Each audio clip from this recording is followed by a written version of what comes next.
Welcome, dearest patrons and poltergeists, to Chateau Macabre, a gay horror podcast where we give our hot takes, gay brain theories, and initial reactions, keeping it cool, creepy, and camp with our original topics that never fail to please. Yes, welcome back to another episode. Again, I am your host, Robert. Joining me is my friend Kyle. Hello. And yeah, welcome back to another episode where we are going to talk about horror movie news, horror news updates, and talk about some crazy ass theories about our favorite horror movies and horror characters. Let's do it. Yeah, and so here at Chateau Macabre, of course, we love to celebrate Halloween all year round. We think of this as our weekly Halloween party, and no good Halloween party is complete without a good cocktail. So that brings us to our creepy cocktail of the week. Looks delicious. Yes, this is a cocktail called Witch's Brew. Ooh. It is a mix of gin, lemon juice, soda water, and blue and purple food coloring. So Kyle and I are going to give this a taste for the first time and see if this is something we would serve at our next Halloween party. So, cheers. Cheers. Oh, there we go. Ooh. Ooh. I might have put a little bit too much gin in mine. You want to switch? No. Kyle is drinking a virgin because he does not drink. Yes. She's in recovery. No, I'm kidding. Are you? But story for another time. But I mean, the color. Yes, first of all, it's a very great. Deep, yeah, it's a very deep, like spooky, like midnight blue color. Blue and purple. Yeah, and then the smell. I mean, because we garnished these with like strawberries. Yeah. It just smells good when you. It's not bad. I would drink this again for sure. I would too. I think this would be good at a Halloween party. But yes, now that we have had our liquor, let's move on to our horror movie news updates. Kyle, do you want to start us off? All right. So first off is a recently released movie called Tarot. And it's not the kind you get on like Venice Beach where you pay like the medium $30. What? Oh, like like the tarot readings. Oh, yeah. No shade to our good friend who is a tarot reader. But anyways, so the logline is: friends unwittingly unleash an unspeakable evil, trapped within a cursed deck of tarot cards. Ooh. One by one, they come face to face with fate, racing against death to escape the future foretold in their readings. So, I mean, I heard that it was generally good. A lot of like seasoned people working in on this. Like I heard the sound guy from Insidious was working on this. Okay. I saw I haven't seen it yet, but Right. I saw a couple of stills from it, and it looked really cool, like a creature feature. Yeah. Almost. I mean, at the time of this recording, this movie like literally just came out this weekend, so we haven't had a chance to see it yet. Nope. But I've been seeing the trailers for a little while, so like I've been making my own judgments about it. To me, this is giving me very much like vibes of like that movie. What was that one? It was like Truth or Dare. That one with like, yes. What's her name from Pretty Little Liars? Lucy Hale. Lucy Hale. Yes. It's giving like those vibes, or like the Ouija movies. Yeah, like a controlled by a supernatural force. Well, I'm talking more in terms of like the quality of the movie. Yeah. I don't know how good this movie is going to be. I haven't looked at reviews yet, time of recording. So if it's good, great. If it's not, I called it. Do you feel like all the horror movie studios just kind of like have this checklist of how many, like the tally of how many different kinds of movies they make per year? So remember in our last episode we talked about Russell Crowe having like 3 exorcism movies. Yeah, right. So they just probably have like a whiteboard saying like 4th exorcism movie. Okay, does well. We'll do it for next year. And then let's try creature feature. Right. Another one based on a children's game. Yeah. They've pumped out, I mean, even in terms of like the children's like thing, they've done that like a few times this year alone, because they had Imaginary.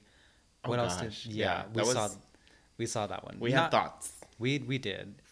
But it's the same genre of like, I don't know, like half-assed, like I don't know. I haven't seen the movie yet. Yeah, If it's no. good, it's good. If it's not, It's not Blumhouse, right? I don't know actually. I don't think so. Yeah.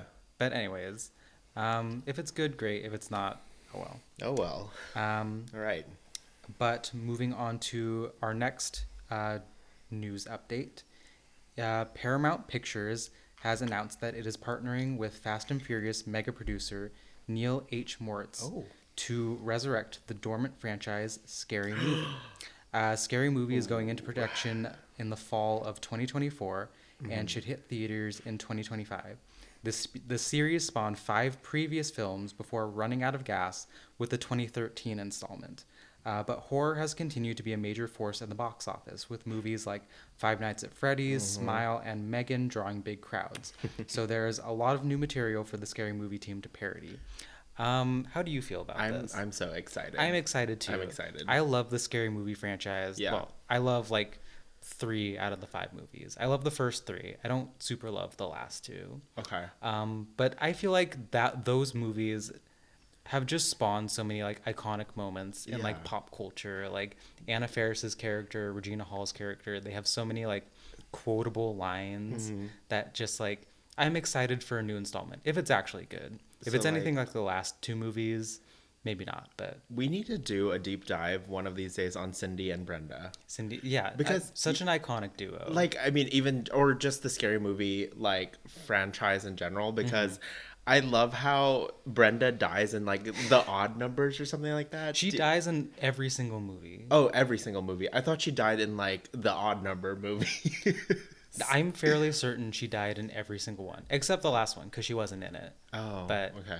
But yeah, and Cindy dies in like a couple of them too. Really? She Okay. does, yeah. Oh my It's like a gosh. running joke because, yeah, I mean, the thing about these movies is that like you're not supposed to take them seriously. Like they're just a fun romp, which is why like so many people love them. So like I'm excited for this. I'm excited only if like Anna Faris and Regina Hall come back because to me they make that franchise worthwhile. Which one is your favorite one?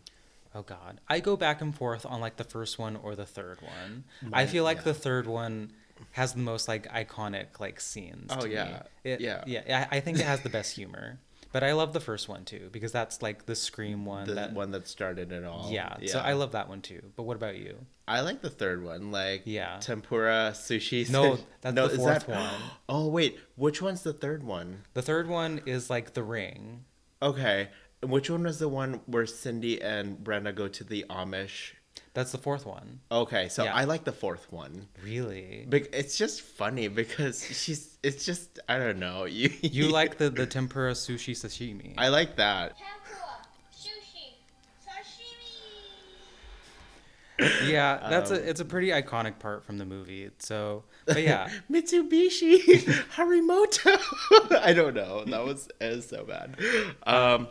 And for those listening, I am Asian, so I can say these he can things. say it. He can say it, and that's why I'm quietly sitting on the sidelines. Yes. But anyway, All right. on to our Gosh. next news update. On to our next. Okay.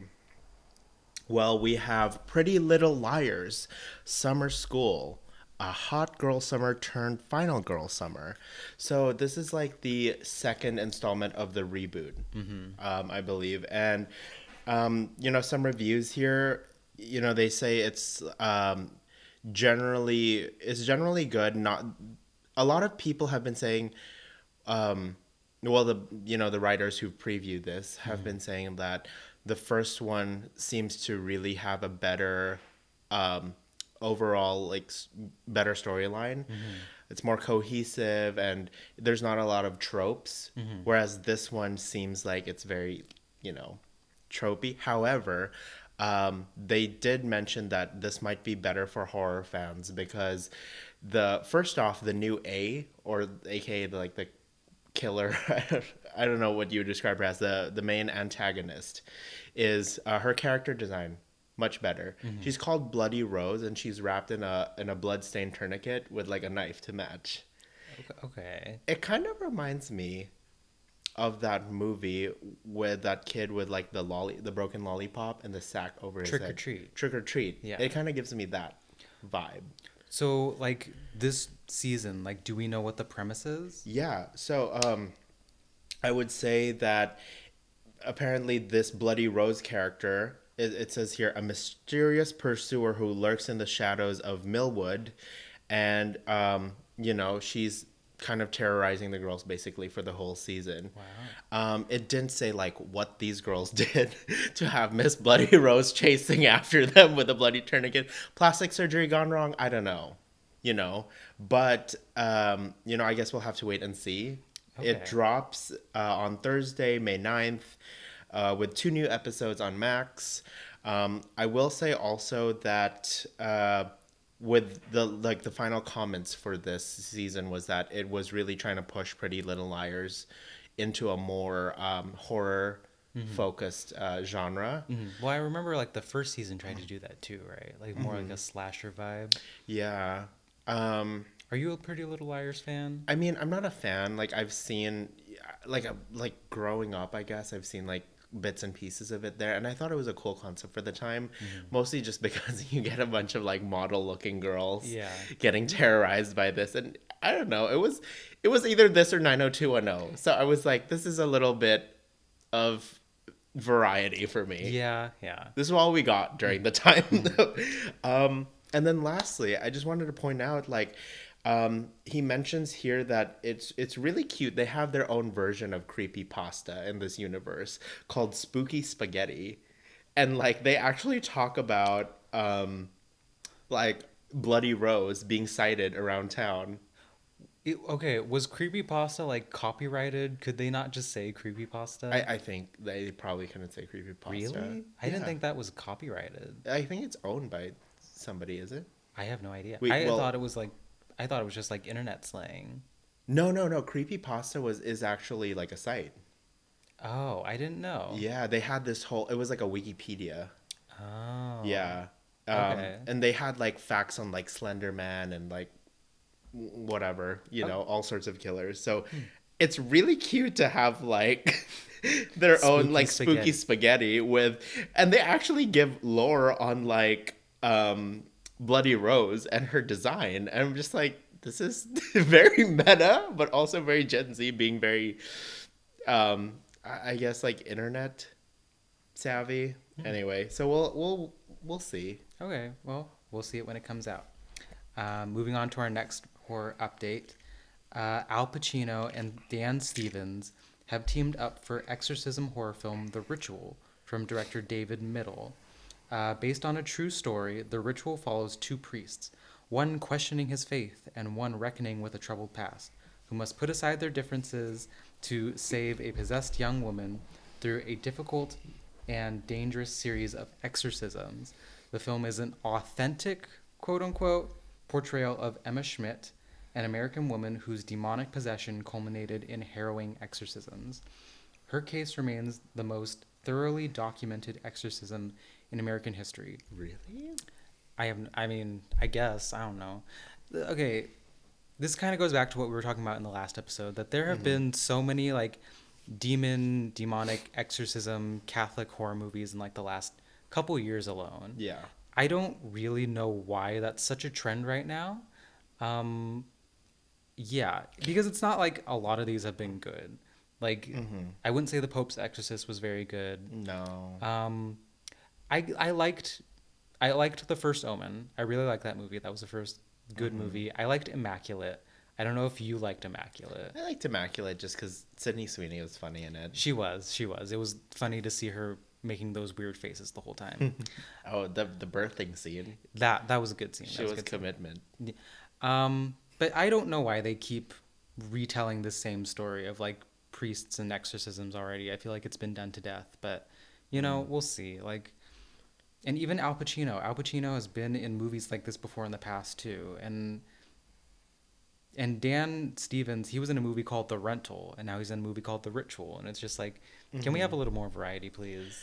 Yeah, I mean, I'm kind of curious to see where Dan Stevens and horror kind of intersect, because I know Dan Stevens for more of like the action and rom-com genre, obviously because he's so hot, but I've heard about the other movie that you mentioned. The Rental. The Rental. We watched that actually.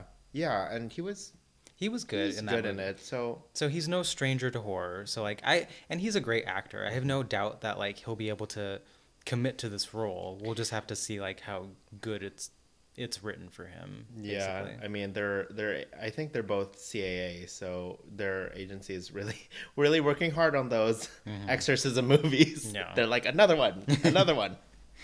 All But right. yeah, when this movie comes out, we'll have to see it.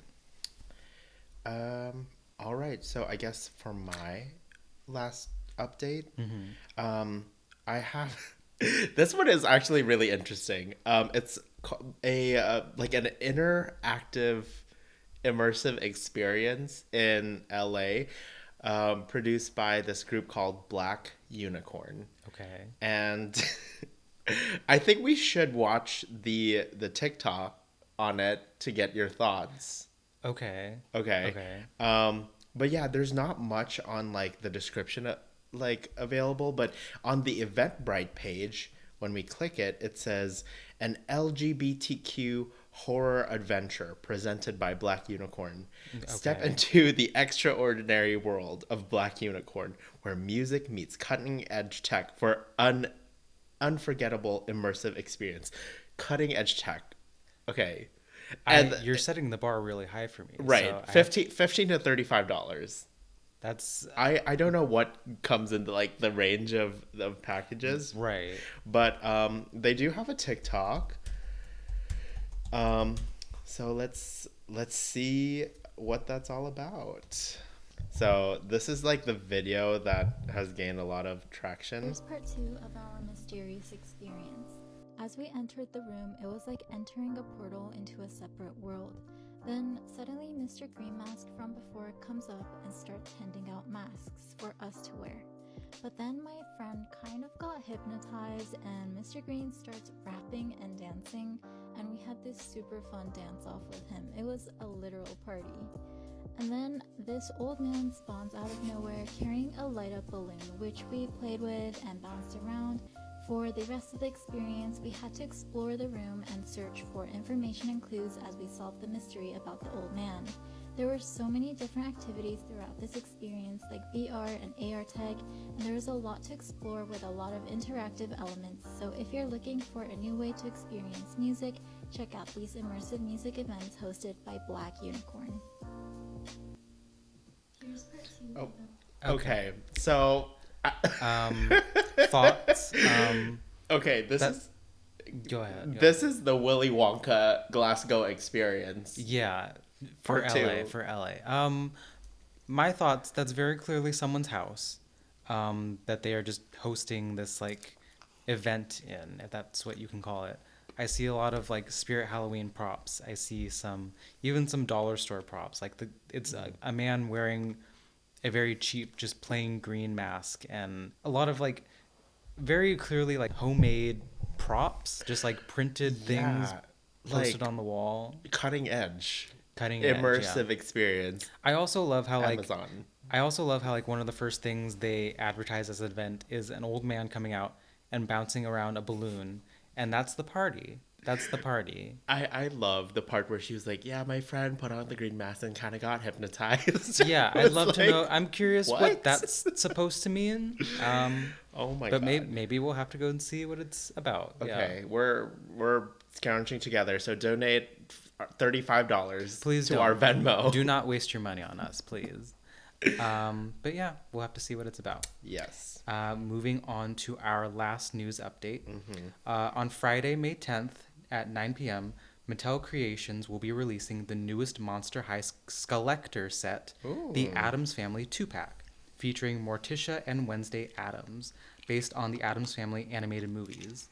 In collaboration with Amazon MGM Studios, Monster High is reimagining your favorite gothic mother-daughter duo from the animated movies, just in time for Mother's Day.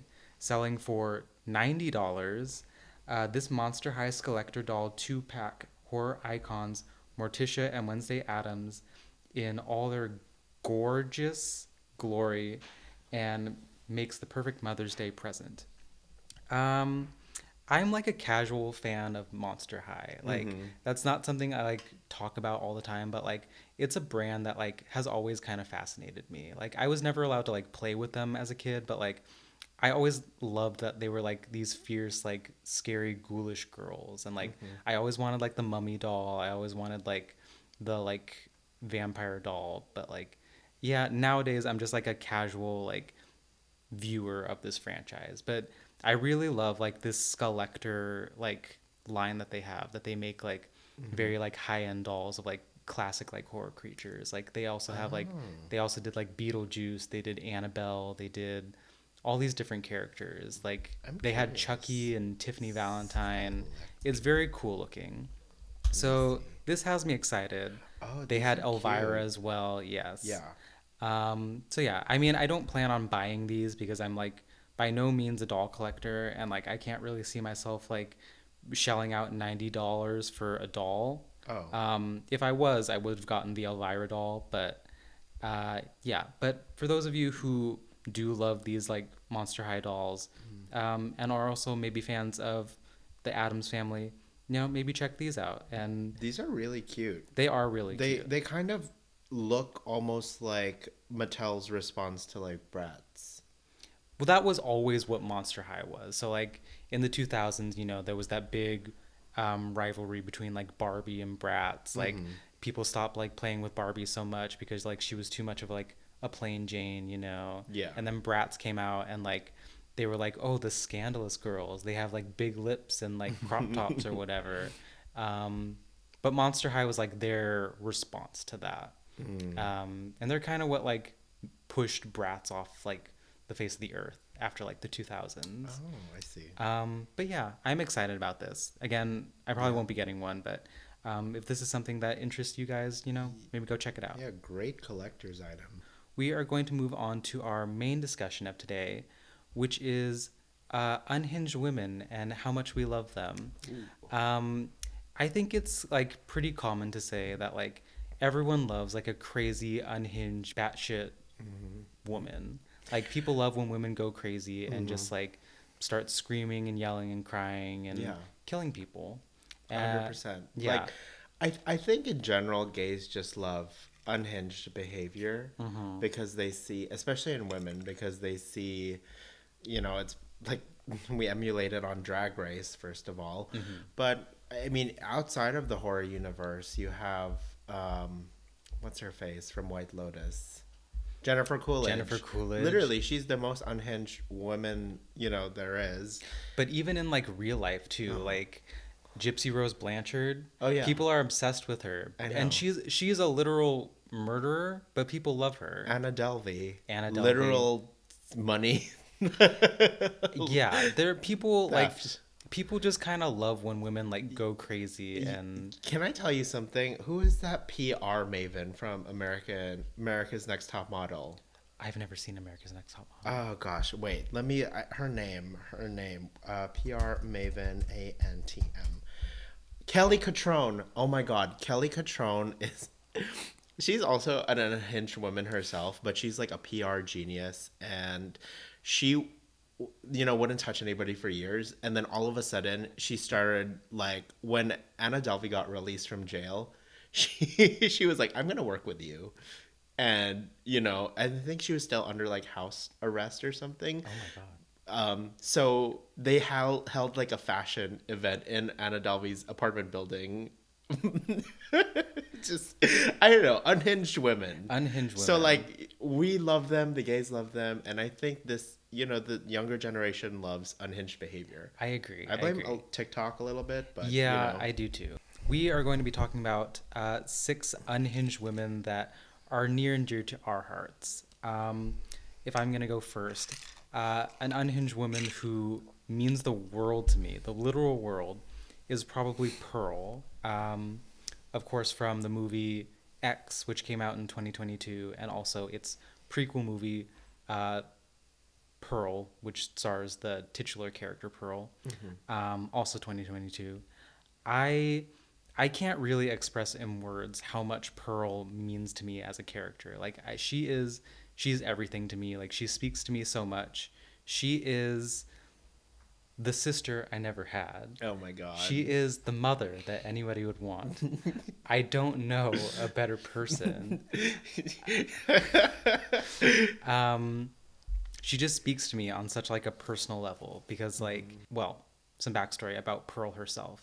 So Pearl was a young woman who grew up in like rural Texas in like 1810s, 1820s, 1920s, sorry. Sorry, 1910s. And she was just very isolated on this farm. She always had like big dreams of becoming an actress and a dancer, but she was always so stifled by, you know, her upbringing, by you know, her parents who were very traditional, and Her mother. her mother Oh my god. who very clearly resented her and like pushed all of her own insecurities onto her. Yeah. And Pearl, you know, from all this isolation and all this repression, just kind of went a little crazy. And, you know, at first she started, you know, killing small animals. And then she started like fucking the guys in town while her husband was at war. And then she just snapped and started killing people who did her wrong. You know, she killed her parents, she killed her boyfriend, she killed her sister-in-law. Sorry, I missed the part that how this reminded you of your upbringing.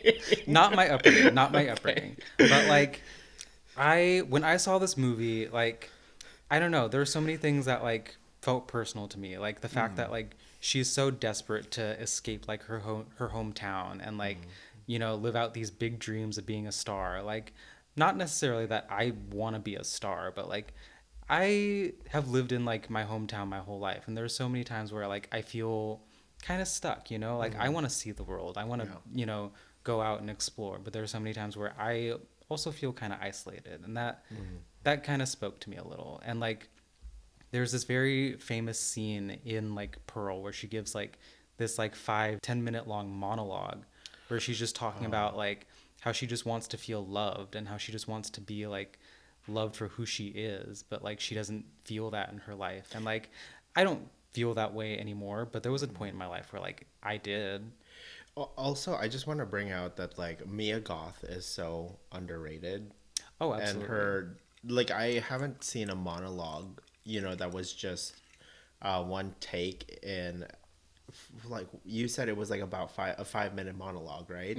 Something like that. And I haven't seen that in like movies in a while, and it's just she delivered it with such like intensity, and obviously the content of that speech was like relatable. Yeah. So I don't know. I think that I hope she blows up, especially with this like new movie coming out. Right, Maxine, the The third third movie installment, in yeah. the X trilogy. I'm Yeah. very excited for that too.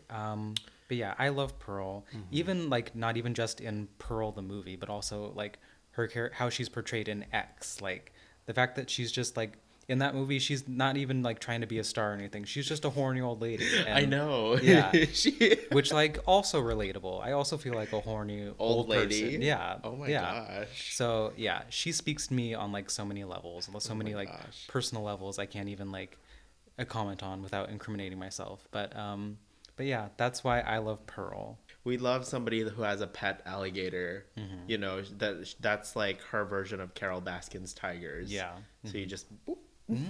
But no, I guess for mine, like we're going the total opposite. We're going an old lady. I mean, Pearl was also an old lady. Yes, Yeah. you know, see, range, range. But this one, this next character, Deborah Logan, we only know her as an old lady. Yeah. So for context, it's from the movie The Taking of Deborah Logan, where a film crew, I would say they were like an opportunistic film crew, Yeah. kind of takes advantage of this seemingly innocent, meek and mild old lady suffering from Alzheimer's. And I think the the tagline I put for here was, "Is she unhinged, Alzheimer's, or evil spirit?" You know, because later on we do find out she's like Possessed. by an old rich Like a demon. demonic Yeah, god type figure. Yeah. yeah, and you know, I think for me as a gay person, I love unhingedness in this type of character because I love the contrast between like unassuming, you know, quiet, meek and mild old ladies, Yeah. and then their actually possessed by one of the oldest demons in existence. Yeah. You know, they and then the news crew was annoying. They deserve to die. Yeah. I I really like Deborah Logan too because like I feel like this movie would speak to like old people a lot more cuz like I feel like we've seen it when people get old, they just kind of get like done with everyone. They're like, I'm done with everyone's shit. I'm gonna do what I want. I'm gonna say what I want. And like in essence, that's what Deborah Logan did. Like, Oh, yeah. yeah, she was like killing people, but like, I I'm sure other old people would relate to wanting to do that too. It's so crazy because like I think on a deeper level, right? Like dementia and Alzheimer's, they make you do weird behavior. Like my grandmother, one of my grandmothers, excuse me, has dementia, and I've seen her grow like progressively worse, and she does have like interesting behaviors that manifests. You know, like similar to this horror movie, it comes out like later at night, Yeah. and you know, it's just yeah, very interesting behavior. It is. But Yeah, I mean, with Deborah Logan, like at times, like it feels like you're not supposed to laugh, but like it's so funny. it's really funny. I burst out laughing when she was like eating the girl like a snake. Yes, she literally unhinges her jaw like a snake and starts trying to eat this girl whole. It comes out of nowhere, but like it's so like scary but like also funny at the same time. But even like before that in the movie, like when the news crew is like following her around and like one minute she's in her bed and the other minute she's like standing on top of her counter She's or naked, standing crawling on the walls, Yeah. speaking French. Lovey and Rose. Unhinged, like Alzheimer's, like yeah, I guess that counts as unhinged. I mean, she was also possessed too, so that probably had something to do with it. Can you imagine like all the young gay boys eventually like listening to our podcast, volunteering for their like college applications in a retirement home? Sees old ladies with Alzheimer's or dementia, they're like, work, fierce, love her. Yeah, I could see the old gays in the retirement homes doing that even now. Yeah. Oh my goodness. All right. But yes, moving on. Moving on. My next one of my favorites is, I think, one of the best like unhinged women ever. This is Amy Dunn from Gone Girl. So to explain like the plot of Gone Girl, basically it's about this woman who is living with her husband in Missouri, and they've got kind of a rocky marriage. And one day she's just, spoiler, she's gone. If you couldn't tell by the title, she's gone. She disappears.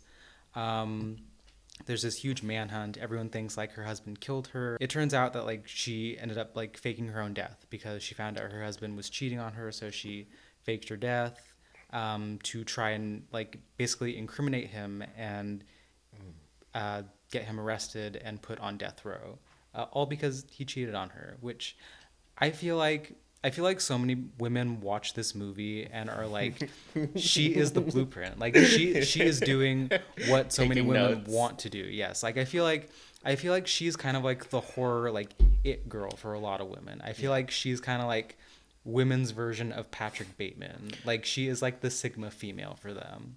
Oh my god. Yeah. Yeah. I mean, And like obviously, like don't get me wrong. Yeah. Like what Amy did was wrong. Like yeah. she should have just divorced him if he was cheating on her. Like she shouldn't have like tried to get him on death row. And Amy is also a murderer herself. Like she killed Neil Patrick Harris's character. But like she like this is all fictional. Like we can praise her as much as we want. So like not that I'm like endorsing murder or anything. No. As far as you know. You're just like pearl with your axe. Yeah. But I don't know. To me, like Amy. To me, Amy, she's just like, I don't know. She's like something about her being like so like plotting, so like manipulative. Like she's so like four steps ahead of everyone. Like she plans out everything. Like to me, I'm in awe of that because like I can't even like figure out my own life. So the fact that she could like figure out this whole like plan to like fake her death and like almost got away with it. She almost got away with it. I think for me it was like like you mentioned earlier, it's the relatability of how she's the fantasy of so many women or gays or you know whatever a lot of who've been wronged, especially through cheating.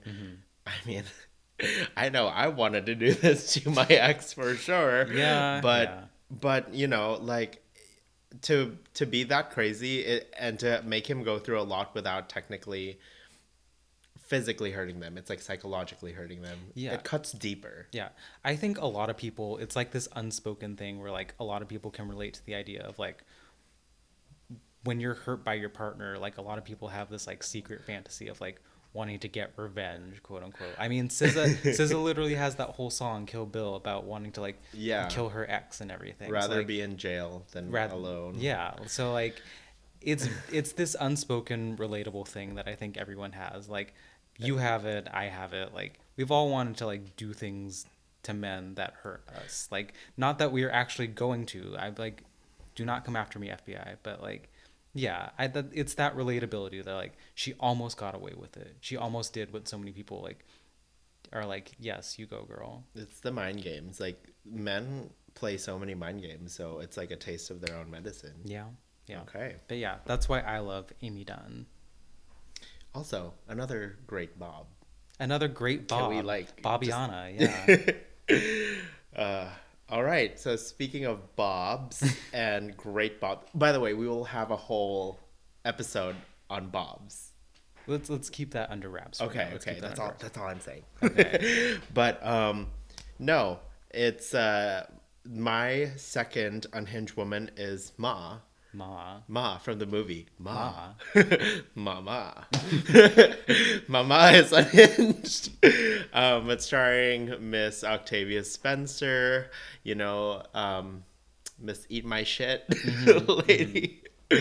No, I mean, like, I love Octavia in unhinged roles. I feel like Octavia is like how Viola is to all of the DC movies. Yeah. And uh, Viola plays the same like grumpy old, you know, POC women in power Yeah. role. Murderous woman. Yeah, she's just like, I can't take it anymore. Pa, pa, pa. And then Octavia is like, eat my shit. But no, like I loved her in this movie. I loved her persona and her design. Can you like explain the plot of Ma to us because Oh, I haven't yeah. actually seen it. Oh, okay. Well, you will after this. Okay. After hearing this, but thank you. Like Ma is basically a story of, you know, it centers like it starts with like some teenagers who, I don't know, they look like the typical American like teenagers you see in movies, like kind of like middle upper class, affluent. I think they're all white, you know, from a small town, and yeah, like there are racial undertones in this movie, but it opens with them trying to buy liquor at a store, and you know their fake IDs get clocked, and then they ask Ma to help them out, and Ma decides to, you know, buy them beer, and you know they think, oh, this is just like a regular lady, she's not gonna do anything, and then slowly but surely they ask her to buy them alcohol again, and you know she's like, okay, why don't you party at my place, and then that's when things start to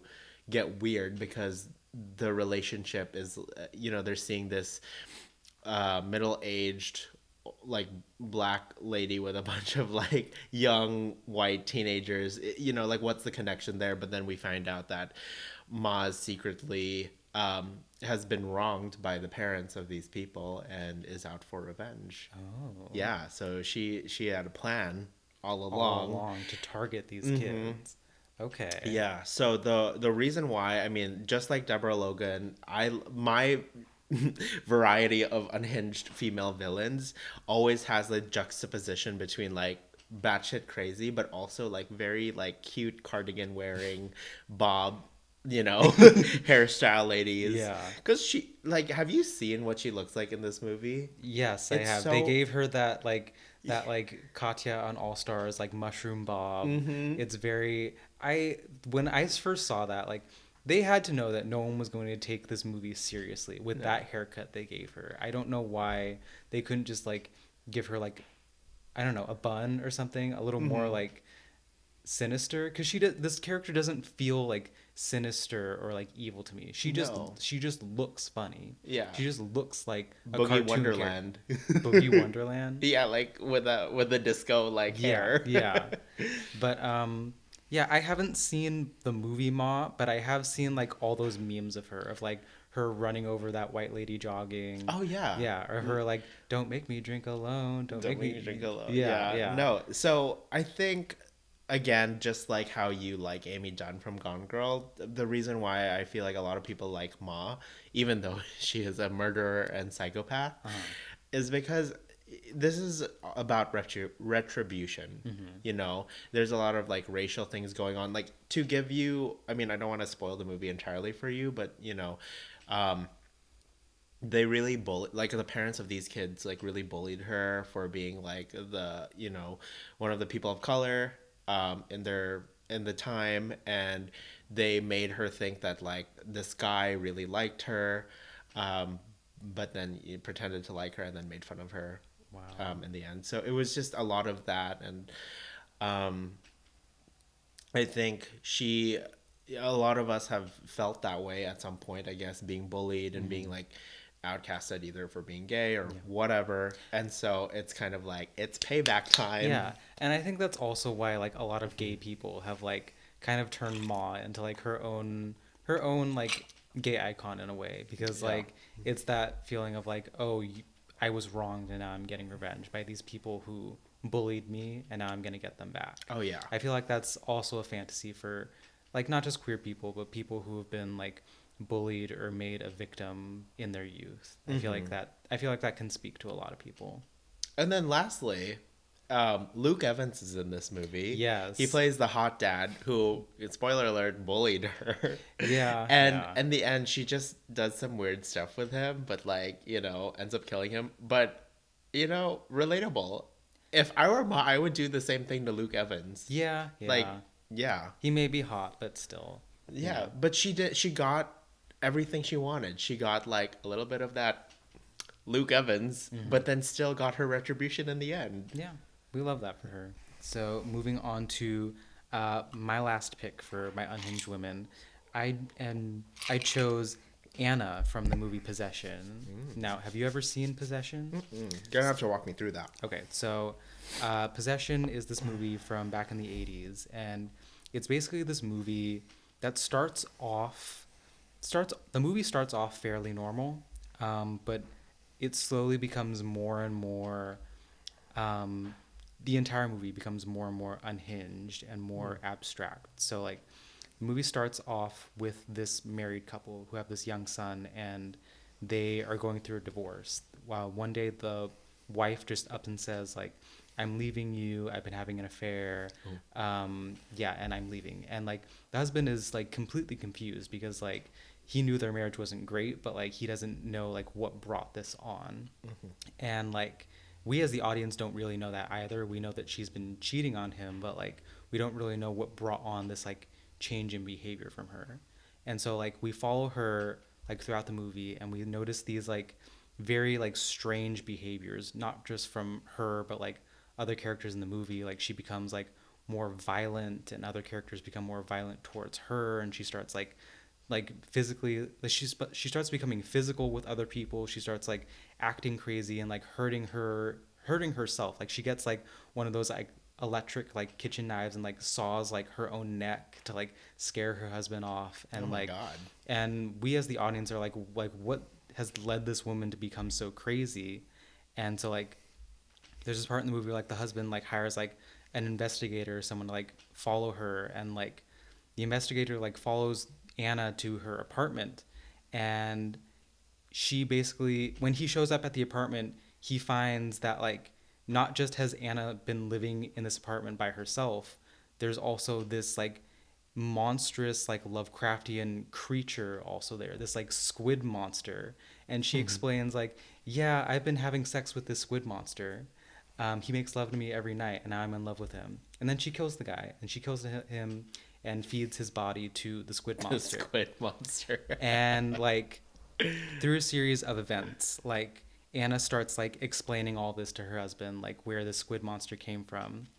And it gives like a flashback. It's this very famous scene. Like if you know this movie, this scene is like very iconic. Where like it's a flashback of her, like walking through like this subway, and like she just starts like thinking to herself like how unhappy she is with her life, like how like unhappy she is with her marriage, and like unsatisfied she is with like her husband, and that's like she's feeling all of this like resentment and sadness and unhappiness with her life, and like all of that kind of culminates with like this like very visceral mental breakdown with her. It's like she starts like physically like grunting and like convulsing and like beating herself against the wall in the subway, and like all of these like physical like all of these like emotions going on with her just like physically like change her and like manifest themselves. And right there in the subway, she kind of like gives birth to this same squid monster, which like has been growing and turning into her lover. And like that squid monster is like this physical manifestation of all of these like feelings that she's been having, all of these like this unhappiness she's had with her marriage and her life. And like we realize that she keeps like killing people throughout the movie and like feeding it to this squid monster, and more this squid monster becomes like more humanoid until it becomes like her ideal man. And it becomes like an idealized version of her now ex-husband, but he's like better, and he's more handsome, and he like takes care of her more, and he like sexually satisfies her. And it's like it's this whole commentary on like how like it's so nuanced, because like this movie is like all over the place. Like it can be interpreted in so many different ways, but like it kind of like implies that like even though she wanted something different out of her husband, she also like wanted some things to be the same, because she still loved her husband, but she just wanted an idealized version of him. But yeah, I know I just dumped a whole lot on you. But yeah, I love her because like I don't know, like this movie is like batshit crazy. She's not the only crazy character in this movie. Pretty much every character in this movie is crazy. But yeah, I feel like I really, really love that one scene that I described of her in the subway and her just like physically convulsing and like giving birth to this squid monster. And yeah, it's just crazy to me. I love like crazy scenes like that, and I love crazy performances. This actress like really gives it her all. It's very like physical and visceral. If you haven't seen it, I really, really recommend it, because it's a really great thing to watch. Yeah, I have to watch that scene now. We should put a picture of the squid monster like up here. It's really like horrifying. But yeah, is there any? So there's no, because the title says possession. So there's no, as somebody who's never seen it, there's no supernatural. Well, it is supernatural because there's a squid monster. Yeah. There is no spirit. There's there's no like possession Demon in terms of like anything. demonic possession or exorcism or things like that. It's more of like, I guess, possessed by like emotions, I guess, and like the way her emotions have like possessed her to, I guess, commit these terrible acts. And okay, so what I can say about this is that, because this movie came out when again? In the 80s, early 80s. So this is really nice, because this is a precursor to what we're seeing a lot nowadays, especially with like A24 films and very abstract horror movies, where the creature is often like a manifestation of like the trauma or psychological. I don't know. We don't know if it's real or not. Or like, I still don't know if the Babadook is real or not. Yeah. You know? This movie definitely is like the blueprint for like these like metaphor type movies we see a lot today, because this movie has a lot of metaphors going for it, because there's like a lot of metaphors for like divorce. There's a lot of metaphors for like just like dissatisfaction with your relationships, and there's a lot of different things that you can take from this movie. Again, I really, really love this movie. If you haven't seen it, I highly recommend it. Yeah, I will watch that squid scene. Okay. When I guess like Adele is next, because she went through a divorce. Oh my god. Divorce babes. And then it just pops out a squid. She's like, fried calamari. Anyway. Okay. But yeah, so closing out this list is my final girl.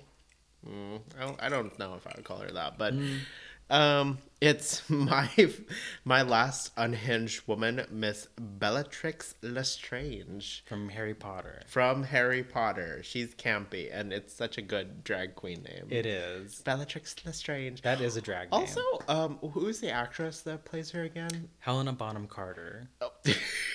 Her real name is harder to pronounce than Bellatrix Lestrange. Yeah. Can you say it again? Helena Bonham Carter. Helena Bonham Carter, because she was also playing an unhinged woman in the Demon Barber, this Sweeney Todd. Sweeney Todd. Yeah.